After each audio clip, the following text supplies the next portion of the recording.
I'm having a baby. It's gonna keep bothering you. You keep bothering you.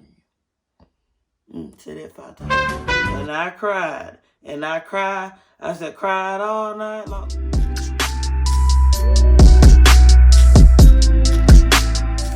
What's up, YouTube? It's your girl Anessa back with another video. This video is kind of straying away from the single and celibate series right now. I'm talking to the ladies that have experienced an abortion, has experienced a miscarriage, or has experienced having a stillborn baby, or maybe you had trouble getting pregnant, or you've got your tube tied and you're like, maybe I messed up. Maybe I want to go and maybe I shouldn't have done that. I'm talking to y'all today. And if you tuned into this video, then you must have experienced something that I just said. God has been tearing with me on this video. I was supposed to record it last night, but it is 4 o'clock in the morning. And on a Saturday morning at that, like, when God got something for you to tell, for him to tell you people, he wants you, he's just gonna keep bothering you. You keep bothering you. Say that 5 times fast. So my voice is gonna be kind of raspy because it's that morning voice. I did wash my face. I did brush my teeth. So hey, I'm here. Like I made it look like it was just a regular day, but I'm here to talk to you today. If you've experienced anything that I said a few minutes ago, I had to bring my tablet because I was writing stuff this morning. Like, I've gone through an abortion. I got pregnant right before I left college. I found out like 2 weeks before graduation. I was 7 weeks pregnant. It was one of the biggest things that I've experienced in life. It was the emotions that came along with it, the experience that came along with it. I'll tell you that shortly, but let me do this first, okay? But have you ever felt like God has left you? You ask God, why? Why did you leave me? Why did you even allow me to get pregnant to take the baby away? Will I ever have children again? Am I going to hell for having an abortion? For taking this innocent child's life? Well, God, I had a healthy pregnancy, but my baby was stillborn, and I couldn't believe you would do that. Why did everyone turn their backs on me? I lost friends, family, because I got pregnant, or I was pushed to get an abortion. Now, have you ever experienced any of those questions? You might have asked God those questions. You might have prayed to God about them questions. You ain't got to tell me, but God is telling you that I wrote it down. God said you would never had a testimony if I did not allow it to happen to you. You had to go through something in order to have a testimony to help someone else. Your abortion, your stillborn, your miscarriage, your tubes tied, you had to have some type of experience to go through something. God had to allow it to happen in order for you to have a testimony.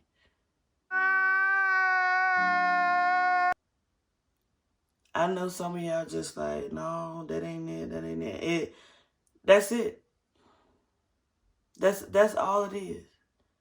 But because we get in our own flesh, we get in our own mind, we put our own self in bondage. God has already freed us. God has already said, if you pray to me for forgiveness, I already forgave you. You're the one holding yourself hostage. You're the only one holding the chains over your own head. I did it for years. Sometimes I still find myself like, oh, well, if I wouldn't have had that abortion, I would have had a child. You know, those things happen. Those things come into play. But that's the flesh. The devil always has to put his foot in something. He always has to put his little touch on it. He wants us to feel bad because, oh, yeah, you go out there, you had a miscarriage. Oh, where you got at now?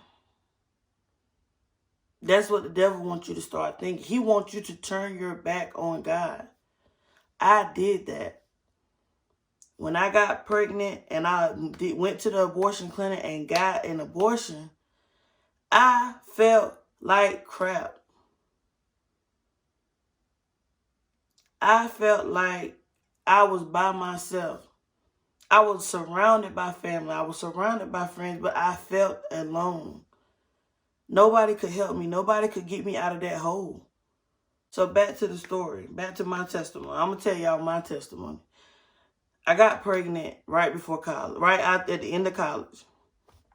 It was 2 weeks before graduation when I found out I was 7 weeks pregnant. First, it was exciting. First, it was, yay, I'm having a baby. But, you know, all your friends there, everybody's excited, you know, hyping you up. But it was just like, at that moment, it was a downhill spiral. I called my mom. At first, I won't go call her first, but I called my aunt first. She told me, she said, don't tell nobody. Don't tell nobody until after graduation. You know, it's graduation, you want your week to be happy. Well, I should have listened, but because I was just like, that's my mama, I'm going to tell her, you know. I want her to be happy just like I am. You know, she was happy, but then it flipped. Like a few seconds later, it was just like, okay, I think you're making a big mistake. It crushed me. It was just like the person that I wanted to be happy the most wasn't. And after that, you know, it was just like I would go out to eat with my friends. It was just like I was crying almost every day because somebody was calling my phone telling me to not have this baby by this guy. Not to do it. It was just like I was sitting in steak and shit. I remember it to this day. Halfway through my food and I get that phone call. And I'm just like, I am boo-hoo crying in the middle of a restaurant. People staring at you. Like, I'm in the middle of eating and all of a sudden I'm just crying. I'm crying and crying and crying and crying. And it's just like, is this what it's supposed to feel like? Is this what's supposed to happen? I thought having a baby was a joyous occasion. I thought having a baby, getting pregnant was supposed to be all about, you know, oh, it's an experience. It's a great feeling. You're about to be a mother. But it was just like, that's not it. It was just like the emotions was all over the place. I mean, like I said, it was 2 weeks before graduation. I was graduating from a 4-year college, a HBCU, like, go Rams. Anyways, it was just so many emotions going on from different people. I had to turn my phone off because that's how bad it had became. The thing of an abortion came into play. It was like, I might as well just get rid of it. Because that's what's going to quiet everybody else. It's not what I wanted, but I felt like if I didn't do it, it was just like, I'm disappointing the people. That's a whole different story, y'all. I'm telling you, it's a whole different story. But I felt that because if I did not go and get this abortion, that I was going to lose family members. And it was just like, that is the wrong reason to go get an abortion.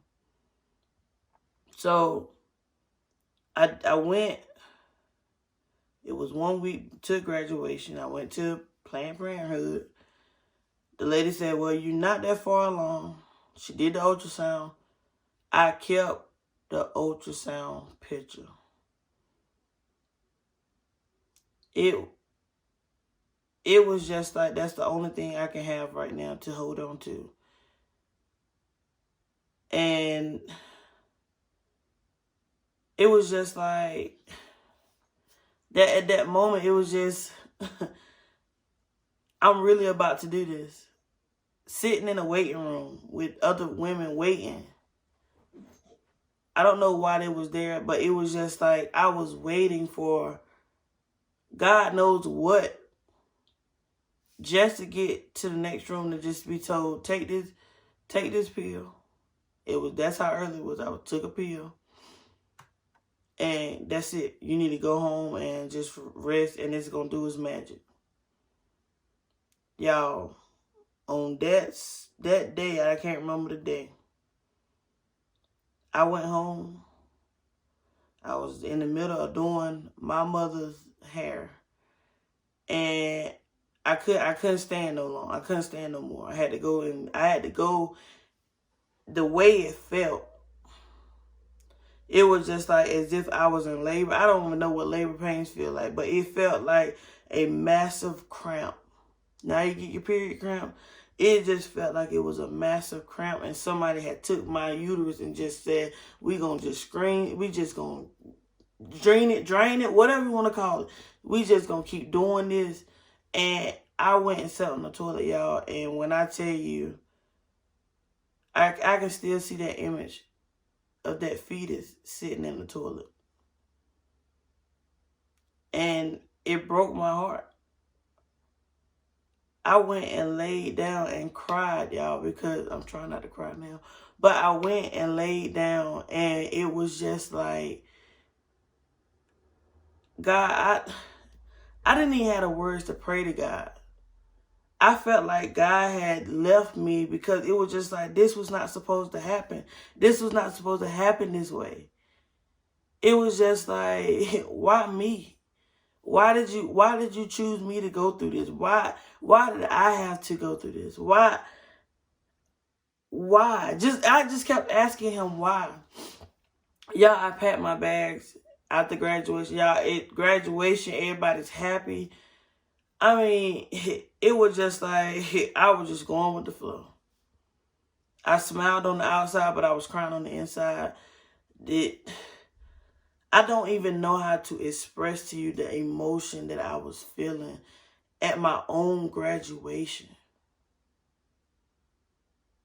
That's the happiest moment of your life, especially undergrad.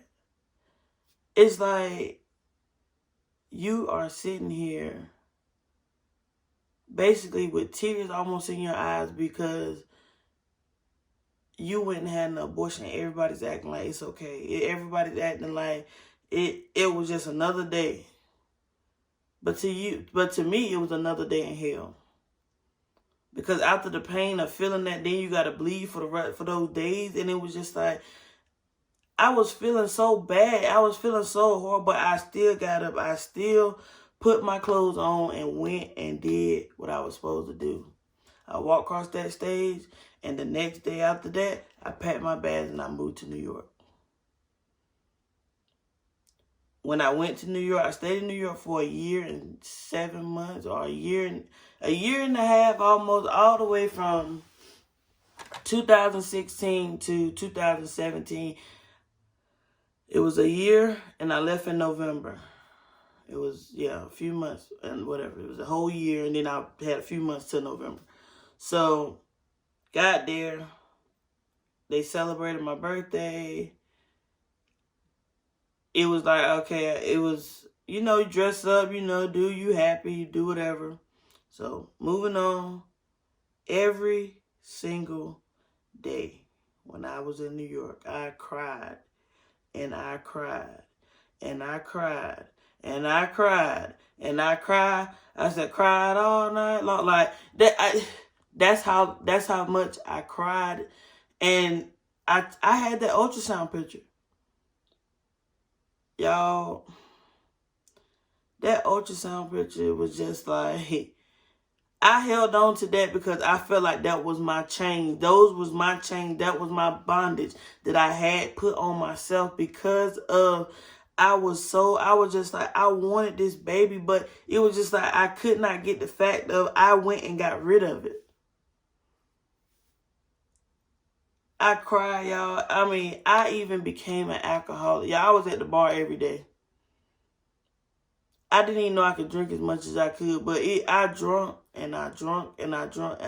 I mean, bills would be $200 something because I would drink my bill up to that much. Every day. Went to work just like nothing happened. I might have a hangover here and there, but you would never knew. I would just get up and keep going. Then I started working out. Working out was another way. It was a gateway of I'm just doing this just so I can get my mind off of it. I would push my body so hard that it was just like, I don't want my body to feel like it felt that day. So I said, okay, I'm gonna work out. I'm gonna work out twice a day. I was working out twice a day. I went to New York 260 pounds. I came out of New York 200 pounds, okay? Like, I worked hard for them 60 pounds. I gained it right back. But, like, it was just like, you had to go through that.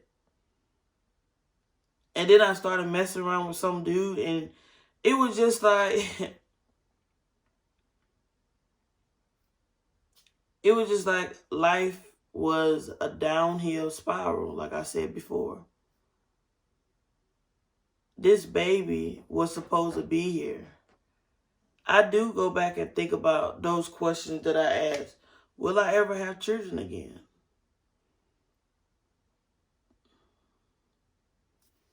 I used to didn't think I could have kids.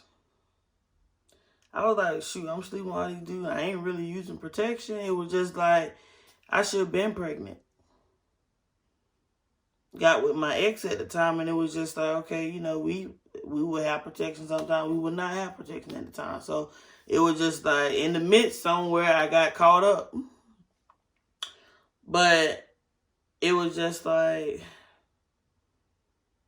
when I found out I was pregnant, it was just like, oh, wow, I can't have kids.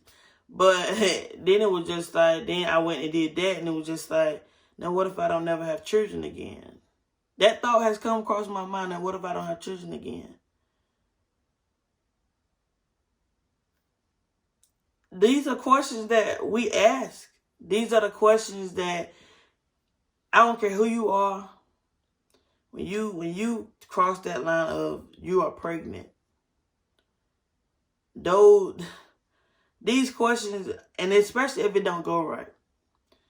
Like I said, you had a whole healthy pregnancy, and then you had a stillborn baby, and the doctor's giving it to you, and it's just like, God, why did you let me go through this whole 9 months or 8 months or 7 months, and this baby came out with no life in it whatsoever?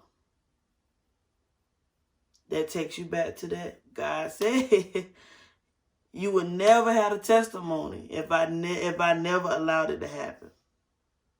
You got to have a testimony in this.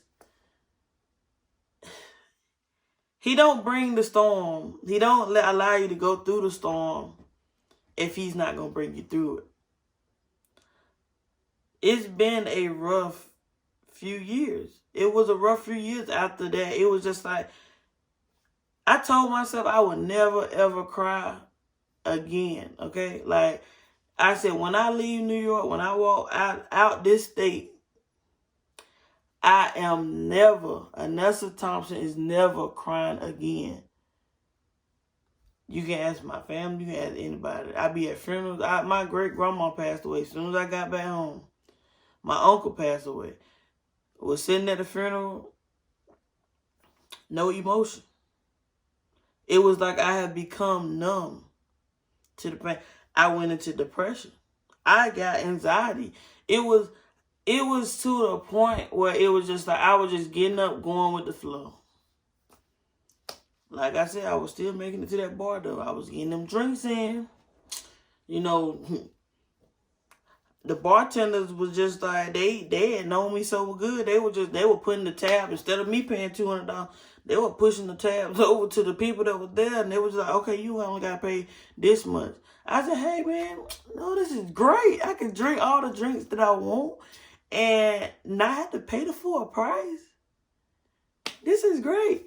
But it was just like, I lost so much faith. I lost so much hope. I wouldn't be telling y'all this if I didn't think God was, if God wasn't telling me to get up to do this, I wouldn't even be sitting here recording this video for y'all. But I had to go through it in order to have that testimony to tell y'all today. And all I want to tell y'all is stay encouraged. This is only part 1, but it's going to be a part 2. But stay encouraged. If you find yourself slipping back into that dark hole, find somebody to talk to. We all got one friend that we go and talk to about anything and everything. They basically know your whole life story before anybody else know your whole life story. Talk to somebody. And if you can't talk to them, go. I had to go to counseling. But that, like I said, it's going to be a part 2 to this video of how I handled it after. But I had to tell y'all this testimony in order for y'all to understand, okay, I'm coming to say, I know exactly what y'all feeling. I know exactly how the hurt, the pain, the chains that I have put on myself. It's just like you got the chains around your neck, and it's this heavy weight, like you in a weightlifting class, and you got the chain around your neck, you got it, and you doing some type of exercise, but that's what it feels like walking around like life every day. Like this chain is bonding me. It's got me in bondage. It's just like I can't release it. I can't remove it because it's so heavy. It's just like God said, hey man, I done forgave you. I done threw that in the sea of forgetfulness. You the one holding on to it. I have forgiven. I want you to forget it. Not forget it where you just, I'm forgetting it because I don't want to deal with it. But I want you to move on from it because I have forgiven you. I am not like man. That's what God is telling y'all. I am not like man. I am not sitting back casting judgment upon you. Only he can cast judgment on you, but he's not. And that's what I had to realize. God is not. I'm seriously, like, I wouldn't be telling y'all because if I didn't go through it, I wouldn't be telling y'all. God is just like, I have forgiven you. You just need to help me cast your burdens aside. Bring your burden to the altar. That's what he's saying. Bring it to the altar. You might not even have an altar to go to right now because of this COVID, but you got to find a way to release it. The more that you hold on to it, the more that you're going to suffer, the more that you're going to cause harm to yourself, the more depressed you're going to stay, the more you're not going to see your happiness anymore. Believe me, I know.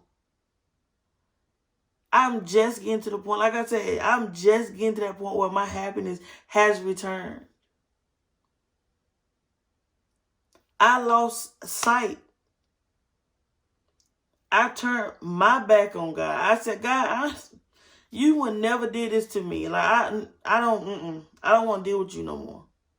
I did that. I dusted my hands to God and said, I'm going on. I'm doing this my way. Apparently, you left me to do it. Like, it was my decision. It was just like God just was sitting there like, wow. She really did just turn her back on me like, really? Really? Like, that's what he was, I know God was sitting there looking at me like, this girl crazy. But I just want y'all to know that y'all have a sister that's out there that's going through the same thing. I can't say that I've experienced having a stillborn baby. I can't say I've experienced having a miscarriage. I used to lie and say that my abortion was a miscarriage, but we all know that it was an abortion. So I stopped saying that it was a miscarriage and started telling the truth. I said you can't keep lying to yourself because you're trying to lie to yourself to cover it up to make it sound better, but you had an abortion. When you can't even tell yourself the truth, it's like, what's the point? So I hope y'all enjoyed this video, and I hope y'all got something from it. Stay tuned for part 2. I don't know when. It might be later on today. I mean, God he told me I had to get up and do this. So I hope y'all enjoy this video. I hope y'all continue watching on my channel. And y'all stay encouraged. Like I said, stay encouraged. I'm praying that your happiness returns. I'm praying that you get out of that funk that you in. I'm just praying that life just turns around for the better and for the greater. So, I'll see y'all later. Bye.